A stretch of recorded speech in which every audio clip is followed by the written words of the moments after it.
یہ حضرت جناب کیسے نا اپنا کیا نام ہے اویس اقبال صاحب، ابھی آپ کو میسیج دکھاتا ہوں، وہ مجھے کہہ رہے ہیں میں نے آپ سے بہت کچھ سیکھا ہے، آپ کے جناب یہ ہے، چلو میں دکھا دیتا ہوں، آپ اس کو بھی دکھا دینا۔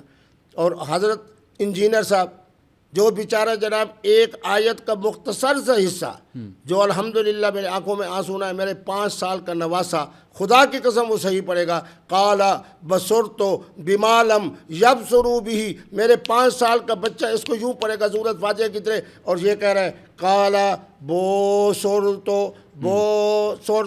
باصرت۔ جو اس طرح کے علم والا ہو اس کے لیے ہم نے ولایت کے نام پہ، حسن اللہ یاری کو اللہ خوش رکھے، ہم نے خلافت کے نام پہ، اور یہ جو ہمارے اپنے پاکستانی ہیں جو آج کل امریکہ میں ہیں، محترم جناب اویس صاحب، ان کے لیے الوہیت کے نام سے ہم نے سلسلہ شروع کیا ہے۔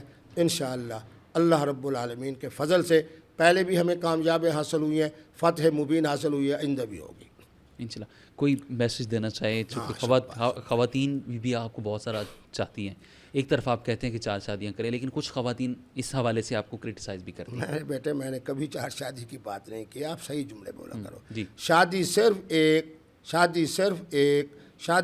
ایک۔ اگر کسی محترمہ کے ساتھ، اب میں اسلام آباد میں تھا، بہت سارے مجھے پٹھان ملے، بہت سارے گلگت کے لوگ ملے، بہت سارے کشمیر کے لوگ، مفتی صاحب وہ ایک محترمہ جناب ہمیں تنگ کر رہی ہے، میں نے کہا گناہ نہیں کرنا، میں نے کہا ملاؤ، میں نے خود گاڑی میں بیٹھ کے ان کے نکاح پڑھائے، دفتر میں بیٹھ کے ان کے نکاح پڑھائے، کیوں کہ گناہ نہیں کرنا۔ بڑا سعادت کا کام۔ تو جو چیز میری سعادت کی ہے اللہ کی طرف سے تو مجھے رحمتیں مل رہی ہیں، میری مقبولیت بڑھ رہی ہے۔ اب بیچارے بولی عبدالعزیز کو سمجھنا ہے، حریم شاہ کو سمجھنا ہے، وہ ایک بچہ کھوکر سے بے عقل، اس کو سمجھنا ہے، وہ ایک محترمہ ہے اس کو سمجھنا ہے، تو یہ ان کی بدبختی ہے۔ میں تو الحمدللہ اللہ کے ہاں سرخرو ہوں، اللہ کے ہاں کامیاب ہوں۔ سننے والوں کو بھی یہی کہتا ہوں کہ آج کے بعد مفتی صاحب کی طرح چہرے پہ مسکراہٹ رکھیں، اپنی زبان کو میٹھا رکھیں، ذہن کو پاکیزہ بنائیں۔ مفتی عبدالقوی بھی زندہ باد، آپ بھی زندہ باد۔ زبان کو کس طرح سے میٹھا کیا جائے؟ ہاں یہ دیکھیں، فلاں کافر ہے، فلاں فاسق ہے، فلاں ملحد ہے، فلاں زندیق ہے، فلاں، یہ باتیں نہیں کہنی، کہو کہ مجھ سے بہتر مسلمان ہے۔ کیا مفتی صاحب، ایک دفعہ آپ کا جب ٹرائل چل رہا تھا اس میں آپ کو پولیگراف ٹیسٹ کے لیے کہا گیا، لیکن آپ اس سے بھاگے، اور پھر یہ بھی کہا گیا کہ آپ کو اس وجہ سے 5 دورے بھی پڑے ہیں دل کے، اس میں کتنی صداقت ہے؟ جب وہ مجھے لے گئے، خدا کی قسم، آگے آپ کی طرح وہ جو بچہ تھا مجھے کہنے لگا جی آپ سنائیں کہ آپ صدام حسین کی دعوت پہ گئے تو کیسا ہوا۔ میں مسکرا بھی رہا تھا۔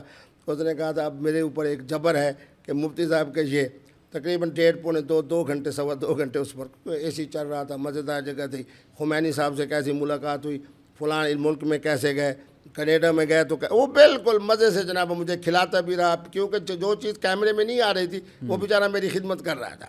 پھر اس کے بعد اس نے مجھے کہا کہ یہ 5 سوال ہیں، ان میں سے آپ نے اس کا سوال اس کا ذرا غلط دینا ہے تاکہ میں رپورٹ بنا سکوں۔ میرے ملک میں جب یہ حالت ہو میرے بچے، جس کو آزاد کرنا ہو تو ایئرپورٹ کے اوپر ہی سارا عملہ آ جاتا ہے وہ آزاد، اور جس بیچارے کو آزاد نہ کرنا ہو اس کو جناب یونیورسٹی کی وجہ سے جناب بند کر دیا جائے۔ بہرحال میں کچھ نہیں کہتا، یہ میرا ملک ہے، میرا ملک ہے، میرا ملک ہے، مجھے پاکستان سے پیار ہے، اس لیے میں نے پرویز مشرف صاحب کو یہ نعرہ دیا تھا کہ سب سے پہلے پاکستان، سب سے پہلے پاکستان۔ اچھا، یہ نعرہ آپ کا تھا؟